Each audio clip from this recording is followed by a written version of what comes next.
last video, we looked at how psychologists have studied categories, how they've thought about the way in which we divide up the world, and how they've noted that categories are human constructs. They represent the way in which we divide up the world based on the kind of culture we come from, on the kind of language we speak, and the kind of people we belong to.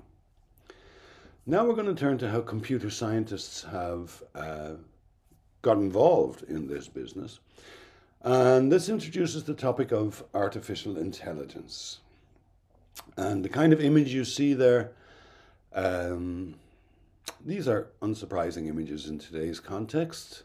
We've got vaguely blue, kind of pseudo-spiritual stuff in the ether, and we also have a robotic dog with some soldiers. Artificial intelligence is a complicated topic. It was born as a dream, as a pipe dream, at the same time as the computer metaphor hit the world. After the end of the Second World War, we had this huge turn where the computer metaphor and ways of thinking involving computers kind of took over, and the development of a computational theory of mind. Now, at that time, computer scientists, frankly, had rather primitive ideas of what intelligence is. And they envisaged machines that could do what seemed to them like really intelligent things.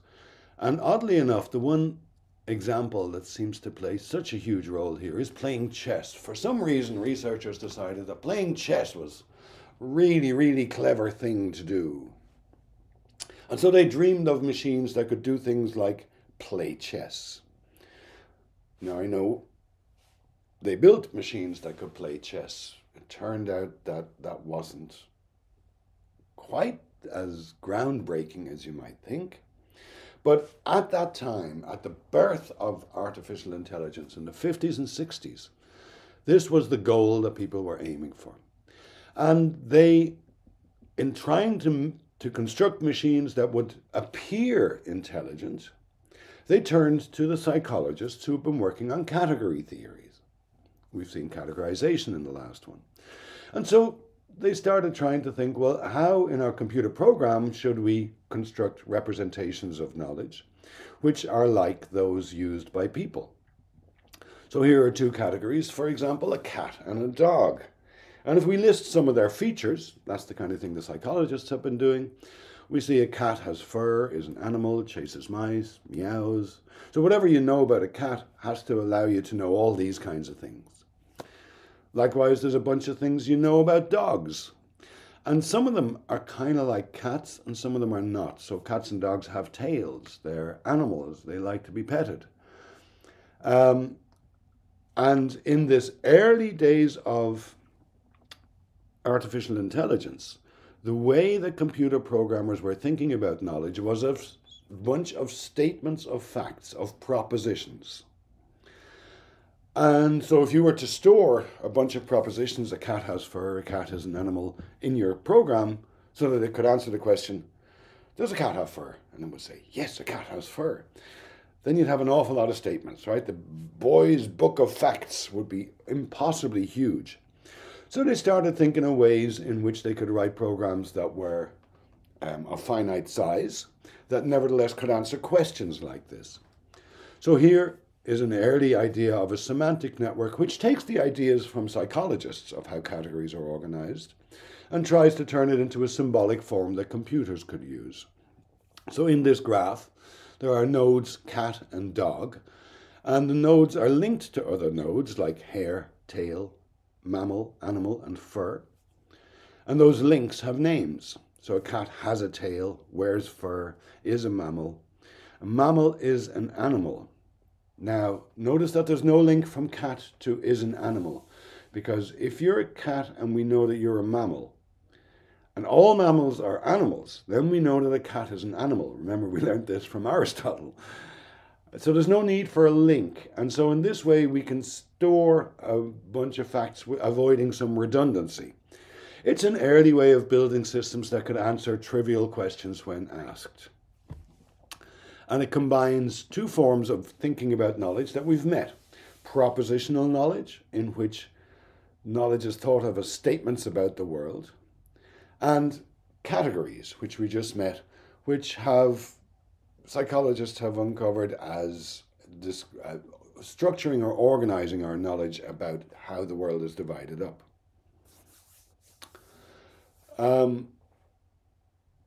We've noted that the psychologists had discovered that categories are, of course, not natural kinds. The computer scientists never really learnt that lesson, I'm afraid, and so they always tended to talk about how human knowledge is organized. And this led to a particular view of intelligence, which is part and parcel of the early days of AI. I'm sorry, Dave. I'm afraid I can't do that.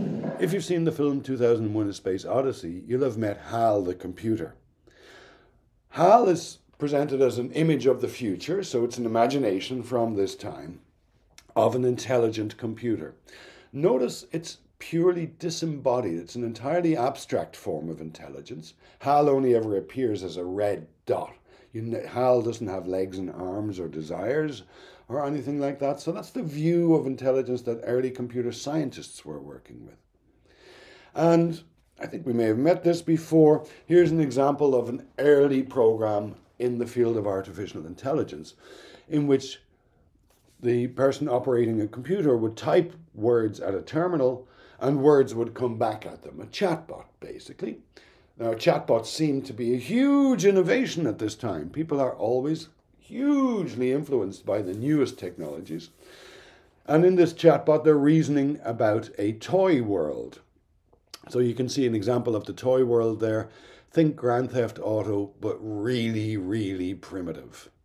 And the kind of exchange that would go on is the person would type, pick up a big red block, and the computer would respond with okay, and then the block would be moved in the virtual world, and so on. And this interaction in language was a technical and engineering challenge. It had to deal with things like ambiguity and so on, and there's a full sample dialogue available from the readings and resources of the first unit of this module, but it's terribly, terribly, terribly primitive. We would not be fooled by this. This looks like a really, really early video game because this will spawn video games and such later. But to the early researchers in the field, it looked like it was intelligent. It seemed to have some great properties. It could learn some things. You could update its facts. It could say what it knew and what it didn't know. And it interacted using natural language, which creates this aura of an intelligence behind the interaction, which is entirely illusory. You wouldn't be fooled by interacting with this for a minute. You'd know it's a stupid computer program. And a stupid computer program has no common sense. The trouble with trying to set up an interaction reasoning about a block world, a toy world, is that toy worlds are not real worlds and the real world is impossibly complicated. If you've ever had to try and sort out a problem online with a chatbot, and the chatbot has competence, for example, over your gas bill and your account and so on, but you want to say something complicated, like you've got a gas leak or you're confused, the chatbot is of no use whatsoever. A good example of the kind of reasoning that such a system just can't do is given by what's called the frame problem. Supposing we have a lot of statements about Nora and the house and other parts of the city, and we say Nora has gone into the house. If you then ask the system, where's Nora's nose? Well, we know Nora's nose is wherever Nora is, but that's not the kind of thing you'd ever think of making an explicit statement about. So common sense reasoning is quite different from this kind of brittle artificial toy world reasoning. Now, these systems have scaled up and they've achieved a measure of success in their own kind of domain. Perhaps one of the most recent examples of this is IBM's Watson, which answers trivia questions. Jeopardy is the game show that it mimics, and it does reasonably well playing Jeopardy. Now, notice what this is and what it isn't. It's an engineering triumph, there's no doubt about that. But it's stuck in this vision of an old view of intelligence as the ability to answer questions about facts. And that was the way that computer scientists treated of intelligence. Now, there's been a lot of development in the field since, and the word artificial intelligence is bandied around an awful lot. So we need to talk about that and how cognitive science sees that. The first thing to realize is that once we dig our heads out of our 1950s computer science holes in the ground, intelligence is not a well-defined thing. It's a frightening word. It's a great word. We love us some intelligence. Those vaguely blue brains, galaxy brain kinds of images have created a neurotechno-scientific myth built on this notion of intelligence, which is nothing but a myth. You will have heard of IQ tests and you wonder, do they really measure intelligence? There is no such thing as intelligence that an IQ test could measure. An IQ test measures precisely what the test measures, your ability to do the test. It is construction, and it creates this illusion that there's some objective notion of intelligence which we could measure. That is not the case. Now, we've seen a lot of reason for caution here. This vision of intelligence as intellect goes back, well, it's deeply rooted in the history of Western thought. But we'll remind ourselves that for Descartes, reason and logic were the natural province of the mind. But we'll also remind ourselves that for Descartes, it was no problem to do vivisection on a live animal, despite its obvious suffering. Because for him, humans had souls, rational souls. That was his view of intelligence. It was semi-divine. Now, over the following couple of hundred years, the word intelligence, like the word civilization, was wielded as a smug tool to create social and political conditions in which some people, white Europeans, well-educated, rich, appeared more naturally virtuous than others. So claiming that you know what intelligence is, and undoubtedly you're going to turn out to look very intelligent yourself by your own definition, gives you a way to denigrate others. So the word intelligence is tied up with this problematic Western white history of imposing a universal standard of their own specialness on others. Scientists have tried to flesh out the word intelligence a little more, and as we've looked out into the natural world, the more we think about it, the more we see intelligence everywhere and not just in humans. Obviously, the apes were the first place we look, but after a while you begin to notice that, well, hang on, all the whales and dolphins look mighty intelligent, and octopuses, who are nothing like humans, look really intelligent, and parrots and birds look really intelligent, and more recently, slime mold, little unicellular beings which form these masses, have been shown to display signs of intelligence. What that means is that we could find ways of looking at them that revealed them to capture a lot of the fluidity, context sensitivity, responsiveness that seems to underlie our goal of intelligence. So there is no such thing as intelligence. There's no definition, no defined quantity, no abstract virtue that we can aspire to. The dream of artificial intelligence is dead. The marketers have taken over. You'll find bullshit marketing on smart this and clever that all over the place. This is marketing speak for ongoing engineering work. The original goal of artificial intelligence has been abandoned. Machines play chess. If you can specify rules for a game, we can write a machine that can do it, but the world doesn't come with rules. So why does this term persist? Well, it's good for making money. It also is good for hiding the way that such technologies are used. Under the heading of artificial intelligence, we'll now find the engineering systems used for mass surveillance of citizens and consumers. We'll find the massive use of data for the purposes of control in society.